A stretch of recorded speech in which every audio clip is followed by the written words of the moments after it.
Salut à tous, c'est Ponk de Cheno, bienvenue sur cette vidéo qui aujourd'hui va parler enfants, ados que vous voulez faire suivre en cabinet d'hypnothérapie.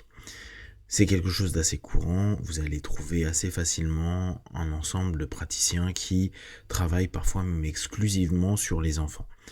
La notion pré-ado, ado est peut-être là où vous allez avoir le plus de mal.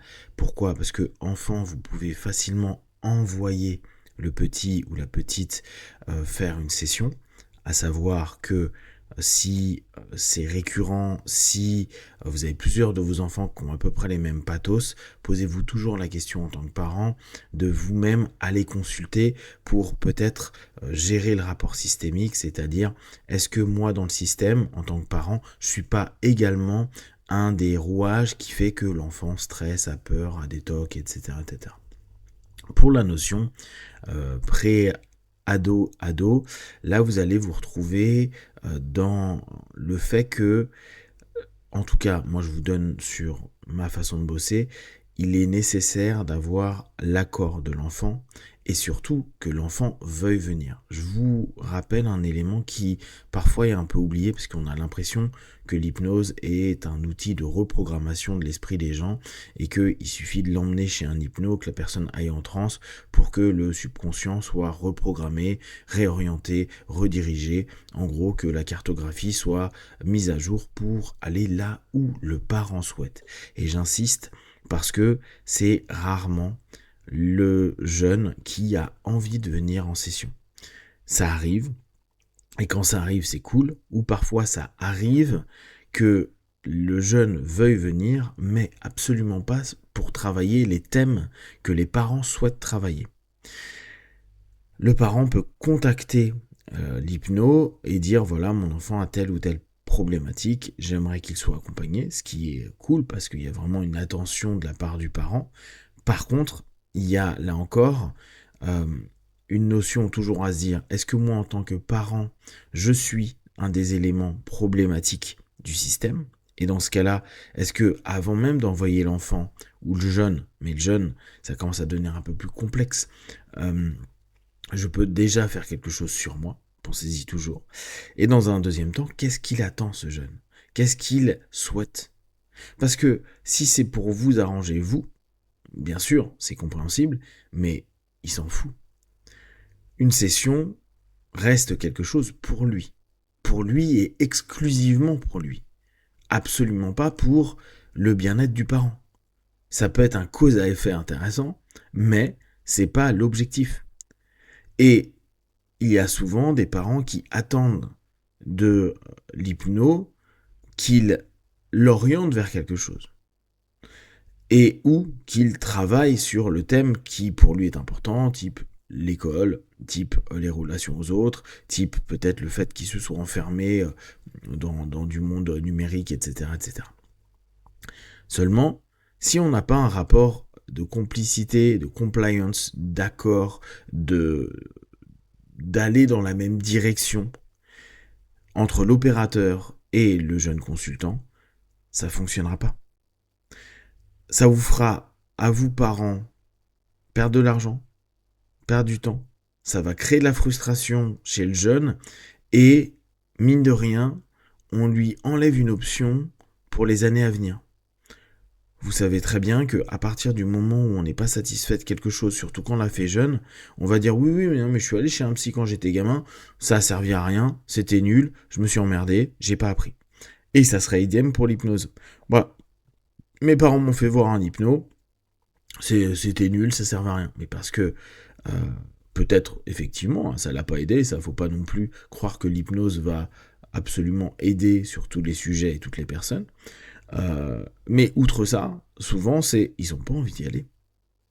Et accepter que le jeune puisse dire non, c'est certes problématique pour le système familial, mais pour lui, c'est ce qu'il y a de plus clean. Et pour l'hypno, l'hypno, il peut pas grand-chose avec quelqu'un qui n'a pas envie.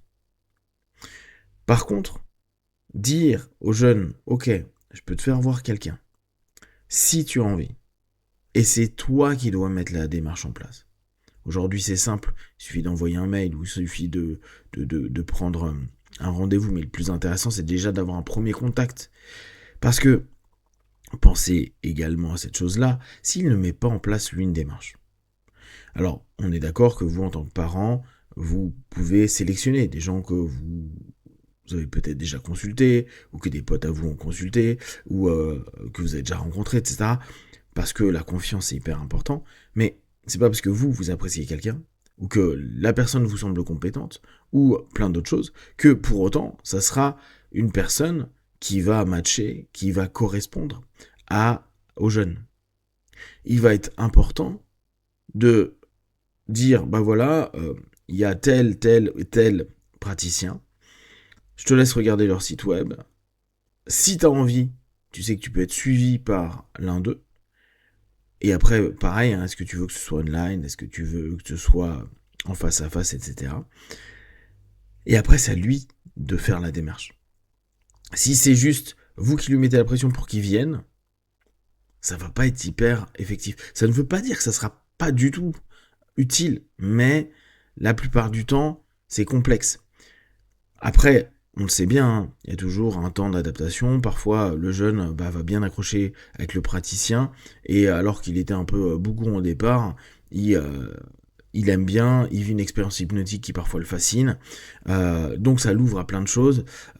Il se rend compte sur des choses toutes simples, sur par exemple une première séance qui a déjà une meilleure gestion du stress ou une manière de penser qui a un peu changé, un état psycho-émotionnel qui est un peu mieux, et peut-être que là il va se dire tiens j'ai envie de continuer, tiens là ça m'intéresse, alors qu'au départ ça m'intéressait pas. Alors bien sûr il y a toujours cette notion là, mais il faut qu'il y ait un minimum d'envie de venir, parce que ce qui va se passer assez souvent c'est ok salut t'es là pourquoi, je sais pas trop, ok mais tes parents ils t'ont envoyé mais toi t'avais envie de venir.